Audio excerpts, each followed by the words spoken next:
भारत माता की, भारत माता की इनकलाब, वंदे, जय जोहर, जय आदिवासी, चेतर तुम आगे बढ़ो।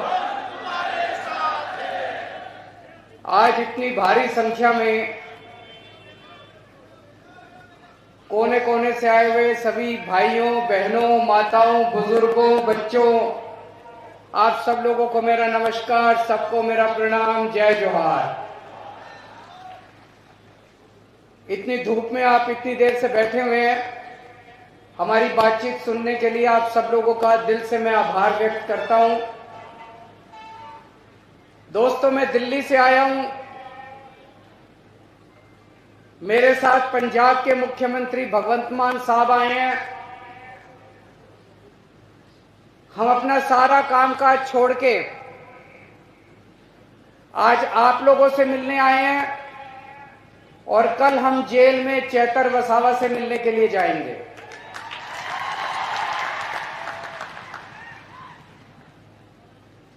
इन्होंने चेतर वसावा को गिरफ्तार कर लिया, आपके बेटे को गिरफ्तार कर लिया, आदिवासी समाज के नेता को गिरफ्तार कर लिया। चेतर वसावा हमारे छोटे भाई जैसा है। आम आदमी पार्टी हमारा एक परिवार है और चेतर वसावा हमारा छोटा भाई है। लेकिन सबसे ज्यादा दुख की बात मुझे इस बात से हुई कि चेतर वसावा की धर्मपत्नी को भी इन्होंने गिरफ्तार कर लिया, शकुंतला बेन को भी इन्होंने गिरफ्तार कर लिया। शकुंतला बेन चेतर वसावा की धर्मपत्नी है, लेकिन वो हमारे समाज की बहू है। इन्होंने हमारे समाज की बहू को भी गिरफ्तार कर लिया। ये पूरे आदिवासी समाज के लिए अपमान की बात है। मैं आपसे पूछना चाहता हूं, इस अपमान का बदला लोगे कि नहीं लोगे? पुराने जमाने में हमने देखा डाकू हुआ करते थे। उन डाकुओं का भी ईमान धर्म होता था। किसी गांव में डाका मारने जाते थे, उस गांव की बहू बेटियों को नहीं छेड़ते थे। ये बीजेपी वाले तो डाकुओं से भी बदतर हैं। इन्होंने हमारी बहू को भी गिरफ्तार कर लिया। इन्होंने पूरे आदिवासी समाज का अपमान किया है। चुप तो नहीं बैठोगे, बदला लेना है। चेतर वसावा आदिवासी समाज का एक उभरता हुआ युवा नेता है। बीजेपी उसको कुचलना चाहती है। बीजेपी पूरे आदिवासी समाज को संदेश देना चाहती है कि अगर किसी युवा ने आंख उठा के देखी, अगर किसी युवा ने दोबारा उठा के देखा, तो उसको भी हम कुचल देंगे। इस बारे में चुप नहीं बैठना। अगर हम चुप बैठ गए तो बीजेपी के हौसले बुलंद हो जाएंगे। बीजेपी को डर लगता है कि अगर चेतर वसावा आगे बढ़ गया तो ये आदिवासियों के हक की बात करने लगेगा, आदिवासियों को हक दिलाना चालू करेगा। ये जितनी बातें अभी वर्षा बहन ने पढ़ के सुनाई, जो उन्होंने चिट्ठी में लिखी है, चेतर वसावा ने जितनी बातें लिखी है, स्कूल की बात लिखी है, अस्पताल की बात लिखी है, जल जंगल जमीन की बात लिखी है, रोजगार की बात लिखी है, जमीन हड़पने की बात लिखी है, फॉरेस्ट डिपार्टमेंट की बात लिखी है। 30 साल से बीजेपी का राज है, बीजेपी ने अभी तक क्यों नहीं किया? अगर बीजेपी कर देती तो आदिवासी समाज को चेतर वसावा की जरूरत नहीं थी। बीजेपी ने नहीं किया, इसीलिए चेतर वसावा को इनके लिए आवाज उठानी पड़ी। दोस्तों, बीजेपी आदिवासी समाज के खिलाफ है। बीजेपी आदिवासी समाज से नफरत करती है। बीजेपी आदिवासी समाज से शुरू से उनके खिलाफ है। मैं आपसे पूछना चाहता हूं, 30 साल से बीजेपी का राज है गुजरात में। आज यहां इतने आदिवासी गांव से लोग आए हुए हैं, हजारों लाखों लोग आए हुए हैं। 30 साल में बीजेपी ने आपके गांव में कुछ किया? कोई सड़क बनवाई, कोई स्कूल बनवाया, कोई अस्पताल बनवाया, किसी को नौकरी दी? कुछ नहीं किया बीजेपी ने 30 साल के अंदर, कुछ नहीं किया। और 30 साल वोट दे दो बीजेपी को, कुछ नहीं करने वाली, बेड़ा गर्क कर देगी आदिवासी समाज का ये बीजेपी। चेतर वसावा का क्या कसूर है? क्यों उसको जेल में डाला इन्होंने? क्योंकि चेतर वसावा गरीबों और मजदूर आदिवासी लोगों को उनका हक दिला रहा था। जब फॉरेस्ट डिपार्टमेंट वाले आपकी जमीनें हड़पने के लिए आते हैं तो चेतर वसावा बीच में खड़ा होकर आपकी रक्षा करता है, आपकी जमीन की रक्षा करता है। जब फॉरेस्ट डिपार्टमेंट वाले आपके ऊपर फर्जी एफआईआर करते हैं तब चेतर वसावा पुलिस वालों से आपके लिए लड़ता है। जब आपके स्कूल नहीं बनते, मुझे बताया गया कई स्कूल ऐसे हैं जिसमें एक भी टीचर नहीं है, कई स्कूल ऐसे हैं जिसमें एक टीचर है। चेतर वसावा अपने लिए लड़ाई नहीं लड़ रहा, चेतर वसावा आपके बच्चों की लड़ाई लड़ रहा है दोस्त। अभी उन्होंने चिट्ठी में लिखा कितने सरकारी अस्पताल है, मुझे पता चला यहां के सिविल अस्पताल को प्राइवेट कर रहे हैं, किसी बड़े साहूकार को अस्पताल दे रहे हैं। अगर हमारे घर में कोई बीमार हो जाएगा, हम कहां जाएंगे? वो अमीर आदमी, प्राइवेट आदमी तो पैसे लेगा, बड़े बड़े पैसे लेगा। दिल्ली के अंदर हमने सारे सरकारी अस्पताल शानदार बना दिए। दिल्ली के अंदर अब गरीब हो चाहे अमीर हो, सबका इलाज मुफ्त कर दिया। यही गुजरात में होना चाहिए कि नहीं होना चाहिए? इसी के लिए तो लड़ रहा है चेतर वसावा। आदिवासी समाज के लिए इतना हजारों लाखों करोड़ का पैसा आता है, केंद्र सरकार से आता है, गुजरात सरकार से आता है। कहां जाता है सारा पैसा? एक भी पैसा अपने गांव में नहीं आता, एक भी पैसा हमारे ऊपर खर्च नहीं होता। सारा पैसा चोरी कर लेते हैं ये लोग, सारा पैसा चोरी कर लेते हैं ये लोग। इसी के खिलाफ चेतर वसावा लड़ाई लड़ रहा है, इसी के खिलाफ चेतर वसावा आवाज उठा रहा है। इसलिए उन्होंने उसको पकड़ के जेल में डाल दिया कि अगर ये ज्यादा बोलेगा तो हमारी लूट, हमारा डाका बंद हो जाएगा दोस्त। इसीलिए उन्होंने उसको जेल में डाला। ये कसूर है चेतर वसावा अपने नहीं लड़ रहा, चेतर वसावा अपने लिए नौकरी नहीं मांग रहा, चेतर वसावा अपने बच्चों के लिए नौकरी नहीं मांग रहा, चेतर वसावा आदिवासी समाज के एक एक आदमी के लिए लड़ रहा है दोस्त। आज पूरे गुजरात में अगर बीजेपी एक आदमी से डरती है तो उसका नाम है चेतर वसावा। मैं बीजेपी को कहना चाहता हूं, बीजेपी वालों, आने वाले समय में चेतर वसावा तुम्हारा काल बन के निकलेगा,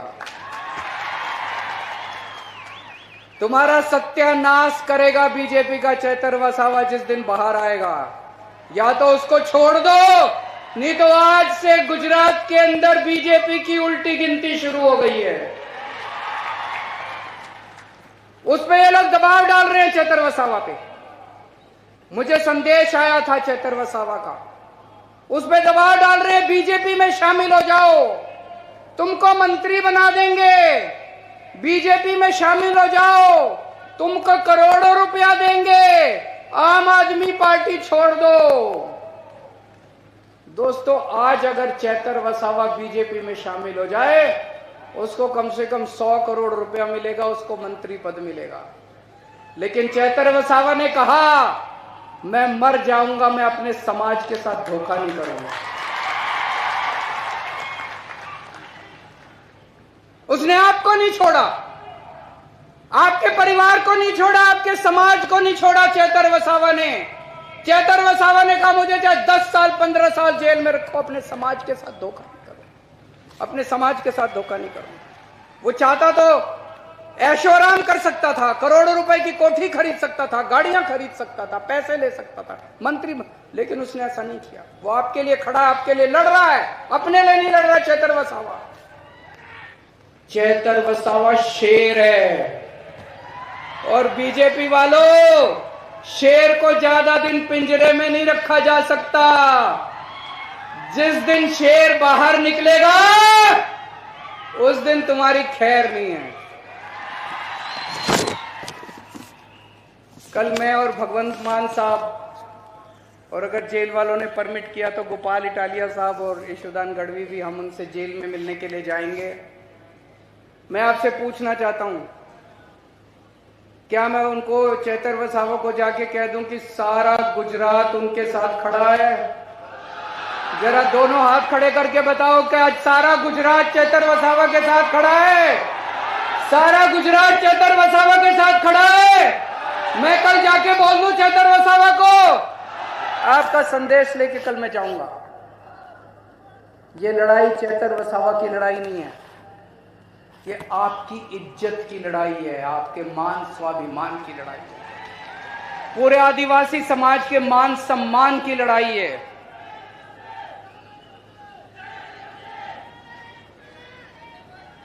अगर आज आप चुप रहे, अगर आज आप चुप रहे, अगर आज आप बैठे रहे, तो ये बीजेपी वालों के हौसले बुलंद हो जाएंगे। कल अगर कोई भी युवा आदिवासी समाज से खड़ा होगा तो उसको कुचल दिया जाएगा। हमें चुप नहीं रहना, उठो, खड़े हो जाओ सब लोग। और आज हम लोगों को ये बीजेपी को संदेश देना है कि अब इनके अत्याचार नहीं चलेगा, अब इनका अपमान नहीं चलेगा। ये अपमान हम सहने वाले नहीं है दोस्तों, आज मैं ऐलान करना चाहता हूं, आम आदमी पार्टी की तरफ से आने वाले लोकसभा चुनाव में भरूच सीट से चेतर वसावा लोकसभा का चुनाव लड़ेंगे।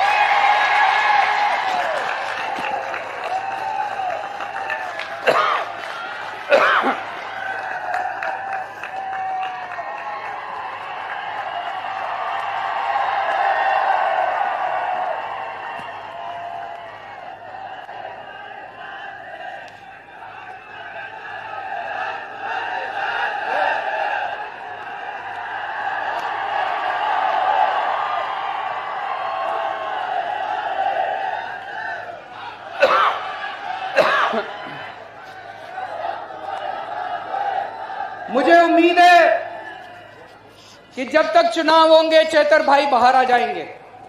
हमने उन्हें बाहर लाने के लिए बड़े बड़े, देश के जो सबसे बड़े वकील हैं, देश के जो सबसे महंगे वकील हैं, बड़े से बड़े वकील आम आदमी पार्टी ने चेतर भाई और शकुंतला बहन के लिए किए। मेरे ख्याल से 20 तारीख को शकुंतला बहन की बेल एप्लीकेशन सुप्रीम कोर्ट में लगी है। मैं भगवान से प्रार्थना करता हूं कि 20 तारीख को शकुंतला बहन को बेल मिल जानी चाहिए। उसके बाद हम जल्दी से जल्दी कोशिश करके चेतर भाई को भी बाहर निकालने की कोशिश करेंगे। लेकिन अगर इन्होंने षड्यंत्र रच के चेतर भाई को लोकसभा चुनाव के पहले बाहर नहीं आने दिया तो उनको जिताने की आपकी जिम्मेदारी है। चुनाव आपको लड़ना पड़ेगा, लड़ोगे? चेतर भाई की फोटो लेके घर घर जाना पड़ेगा, लड़ोगे? बीजेपी की यहां से जमानत जब्त होनी चाहिए, लड़ोगे? ये चुनाव आपको लड़ना पड़ेगा। ये चुनाव आप चेतर भाई के लिए नहीं लड़ रहे, ये आप अपने परिवार के लिए, अपने भविष्य के लिए, अपने समाज के भविष्य के लिए चुनाव लड़ रहे हो। तो चाहे वो जेल में रहें, चाहे वो बाहर रहें, हमें चेतर भाई को दिल्ली में लोकसभा में भेजना है। अभी चेतर भाई की आवाज यहां से गूंजती है, अब चेतर भाई की आवाज दिल्ली से पूरे देश के अंदर गूंजेगी। दोस्तों, कल हम जाएंगे चेतर भाई से मिलने के लिए और मैं पूरी उम्मीद करता हूं वो जल्द से जल्द बाहर आएंगे। और बीजेपी के उल्टी गिनती शुरू हो चुकी है। कहते हैं ना, जब पाप का घड़ा भर जाता है, गीता में भी लिखा है कि जब पाप का घड़ा भर जाता है तो फिर ऊपर वाला अपनी झाड़ू चलाता है। ऊपर वाले ने झाड़ू चलानी शुरू कर दी है। लास्ट में मैं एक नारा बोलूंगा, एक नारा लगाएंगे। मैं बोलूंगा जेल के ताले टूटेंगे, आप बोलना चैतर वसावा छूटेंगे। जेल के ताले टूटेंगे, जेल के ताले टूटेंगे, जेल के ताले टूटेंगे। बहुत बहुत शुक्रिया। राष्ट्रगीत बाटे